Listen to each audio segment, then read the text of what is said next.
Be Evoke, juntos na jornada da alta performance. Bem-vindo ao Box Relação com Medo. Falamos bastante de relação com medo, ou seja, falamos bastante de medo. Falamos de medo original, medo derivado, medo líquido.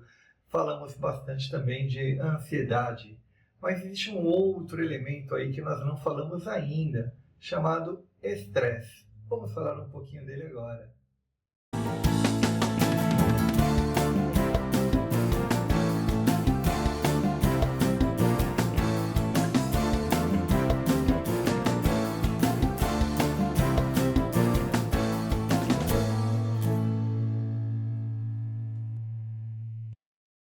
O estresse, como conhecido por muitos, ele é dividido em dois, um chamado de estresse e outro chamado de eustresse. O de estresse, que é o estresse negativo, e o estresse chamado de estresse positivo, mas comumente nós não usamos muito essas duas palavras. Usamos mais a palavra estresse, que é a palavra que mais nos acomete no dia a dia, trazendo para a gente esse famoso impacto negativo. O estresse, em linhas gerais, ele traz para a gente uma certa disfunção física. O estresse nos acomete basicamente duas coisas. Um desgaste físico bastante grande. Para algumas pessoas, ele chega a levar até a situações chamadas situações de burnout, de uma situação de desgaste bastante alta, e para outras pessoas, algumas pessoas vivem numa situação constante de estresse, tomando remédio e constante nessa situação. Como nós vimos nos blocos anteriores, algumas vezes estamos vivendo uma situação de medo e achando que estamos vivendo uma situação de estresse. Algumas vezes estamos vivendo uma situação de ansiedade, estamos vivendo uma situação de estresse, porque o nosso organismo muitas vezes não sabe a diferença dos dois, e o que acontece com o nosso sistema endócrino é muito parecido em qualquer uma dessas três circunstâncias. O nosso sistema vai reagir quimicamente muito parecido em qualquer uma dessas três circunstâncias. Mas vamos falar um pouquinho de como o nosso sistema funciona perante o estresse, para que a gente analise com relação ao medo, como é que isso funciona, e faremos as suas devidas comparações. Em situações de estresse, o que acontece de bastante comum é fadiga, extrema fadiga, irritabilidade, baixa concentração, dificuldade de comunicação, atividades rotineiras que você comumente faz, você começa a errar essas atividades de rotina. Às vezes você vai todos os dias para o seu trabalho e de repente você se vê entrando numa rua que você nunca entrou, fazendo um caminho que você nunca fez. Às vezes você esquece até onde teu carro está estacionado. Então, coisas comuns no seu dia a dia, você começa a errar. Lembrando, uma curiosidade para todos, que o estresse ele foi identificado por um endocrinologista chamado Hans Selye, espero estar pronunciando o nome dele certo, e no início ele era simplesmente chamado de síndrome geral de adaptação, e depois virou síndrome do estresse biológico, e depois virou a palavra estresse, que era simplesmente uma série ele estudando, ele como endocrinologista, ele percebeu que era uma somatização, então ele começou a tratar as pessoas de forma isolada. Então a pessoa vinha com uma dor de cabeça, uma dor no estômago, ou mal-estar disso, um mal-estar daquilo, e depois ele percebeu que era uma soma de vários problemas que a pessoa apresentava, e foi daí que ele descobriu essa característica do estresse. E normalmente o estresse, né, ele surge realmente dessa multitask, né, do nosso dia a dia, né, acometido por inúmeras funções, inúmeras atividades. Né. E o estresse, em linhas gerais, ele vai aparecer sobre dois grandes elementos, né, ou basicamente dois grandes elementos, né? Ou de características externas ou de características internas. Características externas é sua profissão, seu ambiente de trabalho, família, seu ambiente social, relacionamentos externos e fatores internos, né? Como você age com você mesmo, a alimentação, como você se trata, ou como você lida com a situação, como você administra você, né? Então, são as duas fontes básicas, né, do estresse, né? Crenças, valores, limitações, pensamentos. Então, são os dois lugares que vão gerar o estresse. Né? E como lidar com isso? Né? Como que você enfrenta o estresse? O organismo nosso usa duas técnicas para lidar com o estresse, que é chamado de luta ou fuga. Basicamente o estresse, para que você saiba se você está entrando em estresse ou não, o estresse segue 4 etapas, basicamente, né?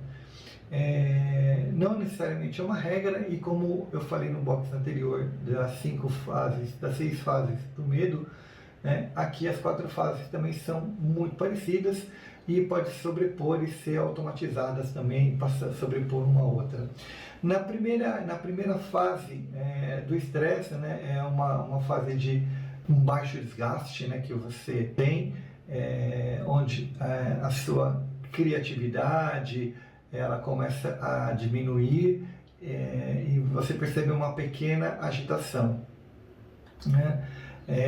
Uma agitação, uma baixa agitação, né, que você tem, você se sente um pouco mais agitado do que o normal, né? Então essa você vai chamar de primeira fase do estresse, né?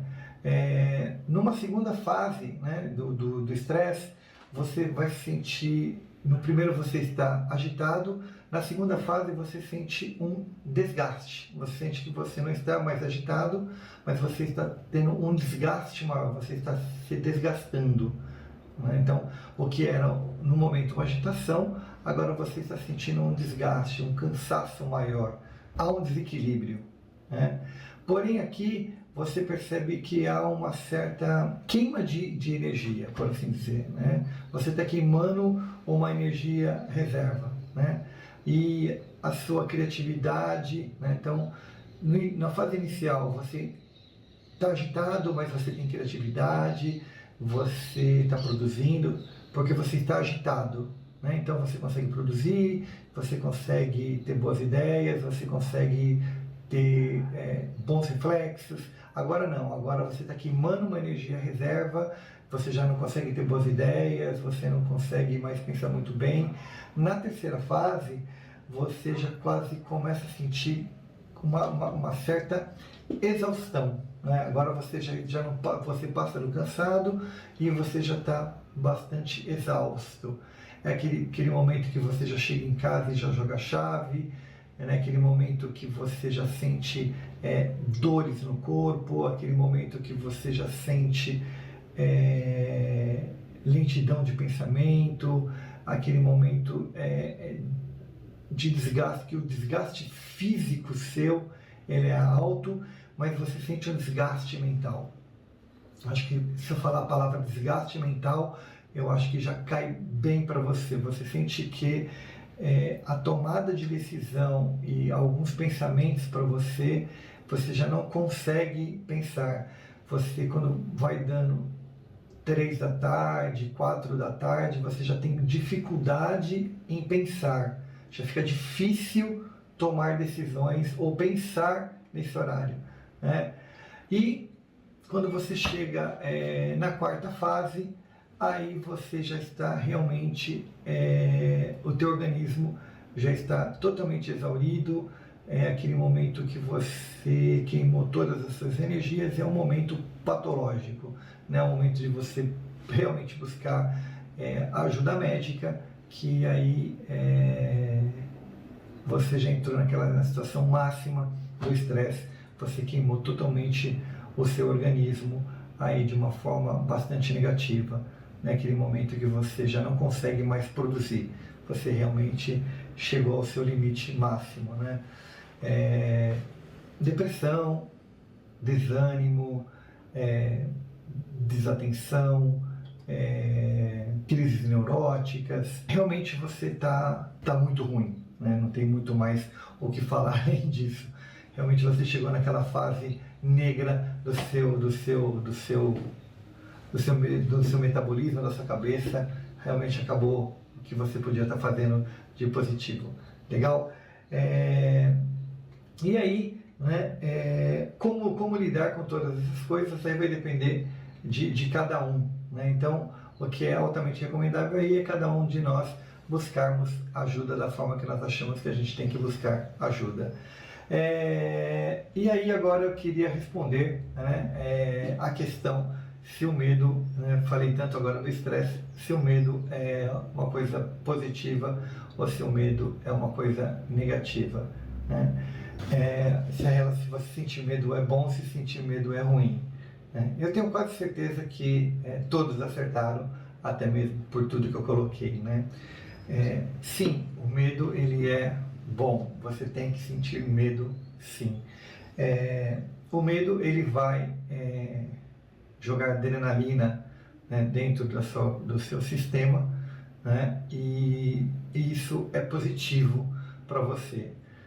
O medo sempre vai te movimentar, né, numa situação positiva e numa situação reflexiva e numa situação de colocar você numa situação melhor, né? Então, o medo ele é infinitamente bom para você, né? Então a relação com o medo, a disciplina, né, a área de conhecimento, a relação com o medo, ela é muito positiva. Então você tem que sim utilizar o medo como uma coisa muito boa. Sentir medo é bom, né?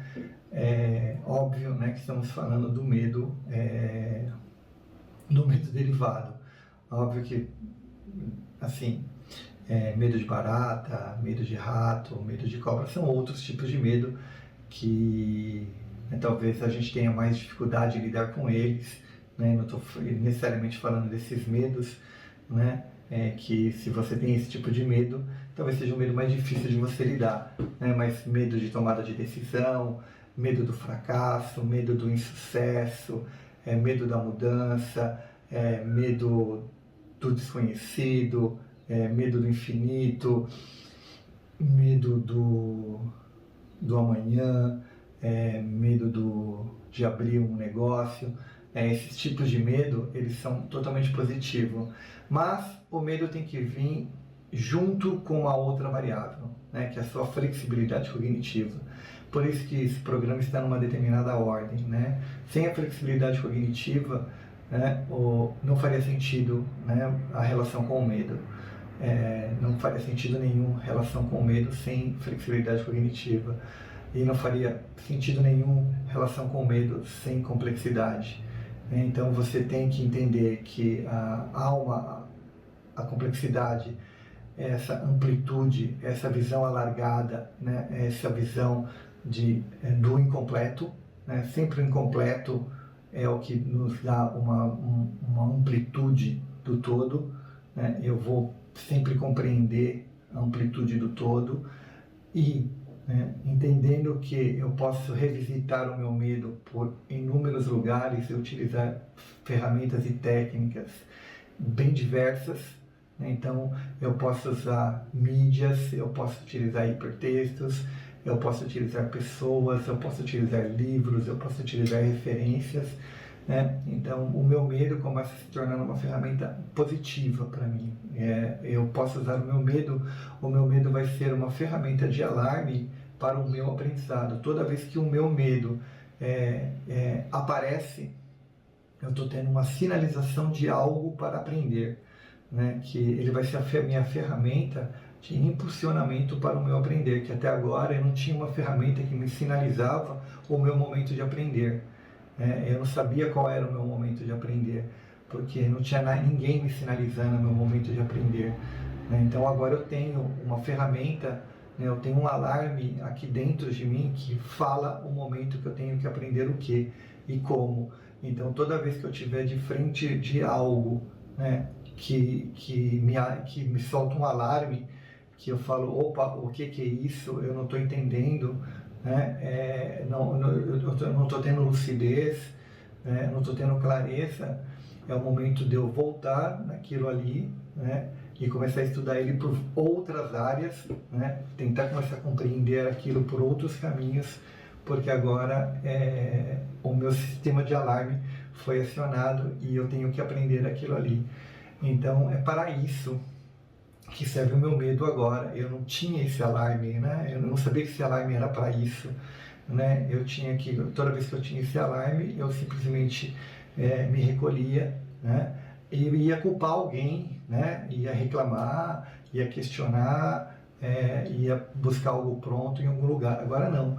Agora, toda vez que esse alarme aciona, eu imediatamente vou utilizar a minha flexibilidade cognitiva para ir atrás de ferramentas técnicas, vou buscar o meu aprender, porque agora eu sei que eu tenho flexibilidade cognitiva, então soou o meu alarme, opa, eu acho isso no YouTube, eu acho isso no Coursera, eu acho isso no edX, eu acho isso num programa online, eu acho isso aonde? Eu acho isso em vários cursos online, perfeito. Eu acho isso em livro, eu acho isso em artigo, eu acho isso em periódicos, eu acho isso em blogs. Quais são os blogs que mais falam disso? Eu acho isso também no Wikipedia, eu acho isso também em textos gerais. Então eu sei que eu posso achar eu acho isso também em resumos de livro. Então vou baixar o 12 minutos, vou ver os resumos de livro para ver se ele é bem rápido, vou baixar uns podcasts que eu quero saber isso para amanhã. Então eu preciso de profundidade ou preciso ser genérico nisso? Quanto de conhecimento em T eu preciso desse tema? Eu preciso ser genérico ou preciso ser profundo nesse tema? Aí é a minha complexidade que vai me dizer isso. Então eu olho para a minha complexidade e pergunto, eu tenho que ser genérico ou eu tenho que ser profundo nesse tema? É a complexidade que vai me ensinar a olhar para esse tema. Então aí eu olho para a complexidade desse tema e eu digo assim, ok, esse tema é um tema genérico para mim. Então eu vou olhar ele por um podcast, por um Wikipedia, por um texto no YouTube, por um vídeo no YouTube, para eu ter uma cobertura dele superficial, mas bem alargada. Não, eu tenho que ser profundo nesse texto, perfeito. Então eu vou entrar num edX, eu vou entrar num Coursera, eu vou buscar isso com profundidade. Percebe? É para isso que serve cada uma dessas ferramentas, é para isso que serve cada uma das coisas que eu estou ensinando para vocês. É dessa forma que todas as pessoas que você conhece, que são os alta performance, fazem. Nenhum dos alta performance, o Warren Buffett, o Bill Gates, eles não têm mais onde estudar, eles não voltam mais para as escolas. A escola já não dá mais conta de ensinar para eles, a escola já não alcança mais essas pessoas. O Michael Jordan, se você tiver a oportunidade de ler o livro lá do Tim Brown, do Tim Groove, que é o técnico dele de milhões de anos, que escreveu o livro Relentless, ele vai falar para você que como o Michael Jordan, por que ele era um implacável, como ele funcionava no dia a dia. E ele era implacável porque ele é uma pessoa, até certo ponto, ele é uma pessoa bem ruim pela perspectiva de team player. Ele não é um team player bacana, ele não é um team player joia, ele não é um cara que você gostaria de ter no teu time no dia a dia. Ele é um team player exigente, ele é um cara que cobra demais. O Pippen não gostava dele como amigo e como pessoa assim, para o dia a dia, mas sabia que ele na quadra ele era insuperável. Então é um pouco disso, ser exigente. Ele era exigente com ele era exigente com o time. Então é isso que eu estou ensinando aqui. É isso que eu estou falando. Então, quero dizer que relação com medo é bom e relação com medo serve exatamente para isso. Né? Então, agora você vai ter a fase 1 do seu medo, né? Sinalizando para você o que acontece na fase 1, sinalizando o que acontece na fase 2, sinalizando a fase 3. Então, a partir desse momento, você tem essas três etapas para observar em você, para você usar a sua complexidade, para você usar a sua flexibilidade cognitiva, e a relação com o medo serve para isso. Espero ter ajudado. Até o próximo box. Luiz Fernando se despede.